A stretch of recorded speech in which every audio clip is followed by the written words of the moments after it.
Omaha est un cheval prodigieux qui fait parler de lui dans les médias grâce à son palmarès. Lors du prix de Basse-Normandie qu'il a gagné, le 3 juillet dernier, Omaha est mort d'une overdose. Le 3 juillet, James, le propriétaire d'Omaha, était dans son bureau. Il a aperçu sur la caméra du box d'Omaha que son cheval avait des comportements bizarres et qu'il s'agitait beaucoup. James a donc décidé d'aller voir. Il est arrivé à 13h12 et a décidé d'appeler M. Galopin, le vétérinaire, car Omaha tremblait et commençait à avoir de la bave qui coulait de sa bouche. Le vétérinaire lui a dit de faire quelques gestes de premier secours, car il était dans l'hypothèse qu'Omaha était en pleine crise de convulsions.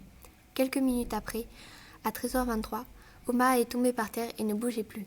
De la mousse blanche en grande quantité apparaissait autour de sa bouche. Le vétérinaire est arrivé à 13h32 et a annoncé la mort d'Omaha par overdose, mais cela était à approfondir et à confirmer. La police scientifique est donc appelée. Une fois sur les lieux, ils ont effectué plusieurs prélèvements pour les analyser au laboratoire, mais la mort d'overdose est confirmée. Quelques jours après, James a reçu un appel du laboratoire. La chromatographie et le calcul de la durée de métabolisation ont permis de mettre en évidence que le cheval avait reçu une très forte dose de produits dopants de la nuit du 2 juillet et du 3 juillet. La rumeur que James dopait son cheval circule malgré que James niait les faits. Il était complètement discrédité. Tout le monde croyait que c'était parce qu'il dopait son cheval qu'il gagnait toutes les courses qu'il faisait. Mais aujourd'hui, James se rappelle avoir mis une caméra dans le box d'Omaha le 2 juillet après avoir reçu plusieurs lettres anonymes de menaces envers son cheval et lui-même. Il a donc donné les enregistrements à la police, sur lesquels une personne inconnue entrait dans le box et injectait une grande quantité de produits. La dose a été tellement forte que le cheval ne l'a pas supportée. L'auteur a malheureusement été distrait à un moment et s'est retourné. On a donc pu voir le visage et déterminer que c'était le propriétaire du cheval, arrivé 3e lors de la course, qui a injecté le produit. James a donc été totalement innocenté.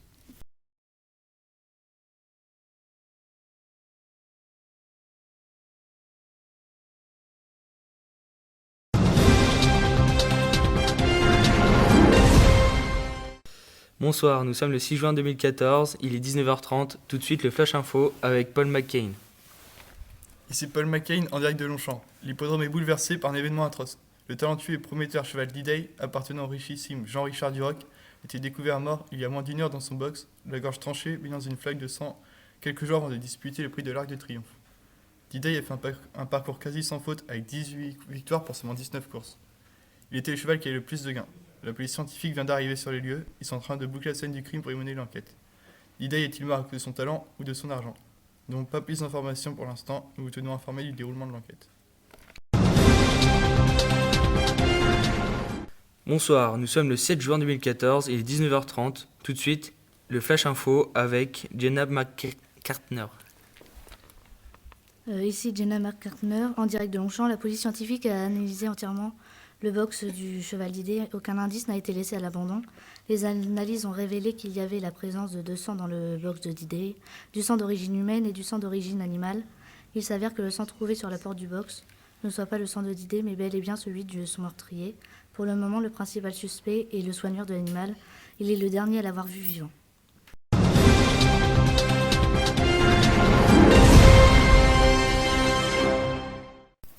Bonsoir, nous sommes le 8 juin 2014, il est 19h30, tout de suite le Flash Info avec Lisa Johnson.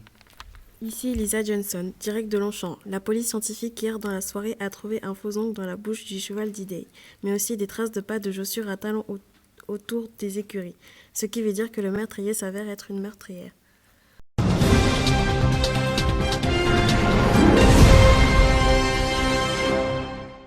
Bonsoir, nous sommes le 9 juin 2014, il est 19h30, tout de suite le Flash Info avec Jean Carter.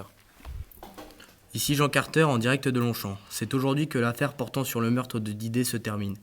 Carlotta, la femme de Jean-Richard Duroc, a été arrêtée dans sa grande demeure pour assassinat par préméditation sur animal. Peu de temps après avoir égorgé Diday, Carlotta s'est rendue aux urgences pour se faire recoudre d'une morsure d'animal. S'étant rendu compte qu'il lui manquait un faux ongle, elle se rendit dans l'onglerie la plus proche pour acheter un faux ongle. Elle allait quitter la boutique quand elle entendit le flash info du 6 juin. Paniquée, elle mentit à son mari en lui disant s'être coupée en cuisinant et qu'elle avait perdu son faux ongle en faisant la vaisselle. La police a découvert que Carlotta a trompé son mari avec un autre propriétaire équin. Lors de son interrogation, elle se dénonça. Elle risque jusqu'à 5 ans de prison ferme, plus de 5 millions d'euros d'amende et une interdiction d'approcher les chevaux pour une durée de 10 ans. C'était donc un crime passionnel. Bernard, un homme de 41 ans, marié, père de 2 enfants, maître d'un chien du nom de Trésor et d'un cheval nommé Speedy, était un homme riche et passionné de courses hippiques. Bernard habitait en France, plus précisément en Normandie, dans un petit village à proximité de la ville de Caen. Tout lui réussissait, ses enfants étaient tous premiers de leur classe. Sa femme, quant à elle, n'avait pas besoin de travailler grâce aux revenus élevés de son mari. Bernard était propriétaire d'une usine de fromagerie du nom de Bachelard, qui marchait très bien à l'échelle nationale, jusqu'au jour où elle tomba en faillite. Il devait donc très endetté. Cela a donc bouleversé sa situation. Il se sent honteux, alors il décide de garder ça pour lui et de n'en parler à personne. De jour en jour, sa situation s'aggravait. Il était contraint de retirer ses enfants de l'école privée, mais il ne l'avait pas encore annoncé. Il fallait donc qu'il trouve de l'argent de manière urgente. Mais sa femme a été plus rapide que lui en découvrant des factures à montant ahurissant. Le soir même de l'arrivée de ces factures, elle décida d'en parler à Bernard, pour avoir quelques explications. Muriel attendait Bernard avec impatience. Elle guettait par la fenêtre et quand il arriva, elle l'aperçut en tenue d'équitation courant avec un sac vers le garage. Bouche bée, elle se précipita vers la porte du garage furieuse parce que cache son mari. Elle commença. T'étais où ? Bernard, je te parle. Tu reviens d'où ? Je reviens du travail. Comment oses-tu me mentir ? Non, je ne te mens pas. Ah, parce que maintenant tu vas au travail en tenue de jockey.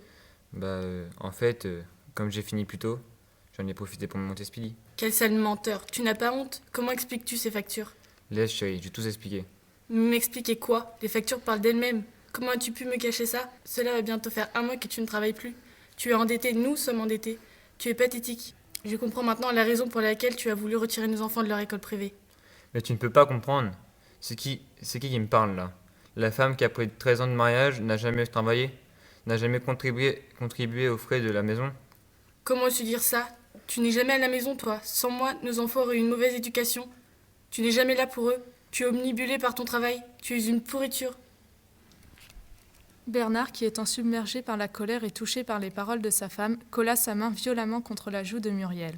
Muriel, énervée, décide de quitter la maison en compagnie de ses enfants.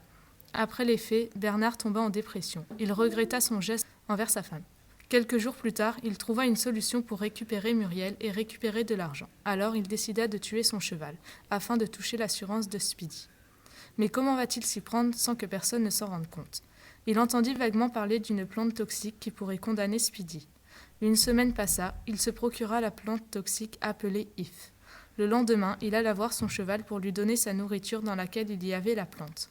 Il attendit 2 heures après que la plante fasse effet pour appeler le service médical d'urgence. Tout le monde se précipita devant le box, le temps que les médecins arrivèrent, suivis de la police. La police interrogea Bernard afin d'en savoir un peu plus sur la mort subite de son cheval. Après avoir mené l'enquête, les médecins emmenèrent le cheval avec eux pour procéder à une autopsie. Les résultats arrivèrent chez Bernard 2 jours après. Il ouvra l'enveloppe qui annonçait qu'il était convoqué à la police car Speedy a subi un empoisonnement. Il prit peur et alla tout de suite réclamer l'assurance. Plus tard, le virement de l'assurance lui a été validé. Il appela donc sa femme pour lui dire qu'il regrettait ce qui s'était passé et lui annonça qu'il avait récupéré l'argent. Sa vie conjugale s'était arrangée jusqu'au jour de la convocation où la police lui fait comprendre qu'ils l'ont démasqué à cause du reste de plantes toxiques trouvées dans le sac de toilette de Speedy et l'ADN trouvé dans l'assiette du cheval. La police appela Muriel, sa femme, qui a appris la nouvelle sous le choc. Elle s'effondra et quitta définitivement le domicile familial. La vie de Bernard fut donc anéantie. Il avait plus de famille et finit par être condamné à 3 ans de prison ferme.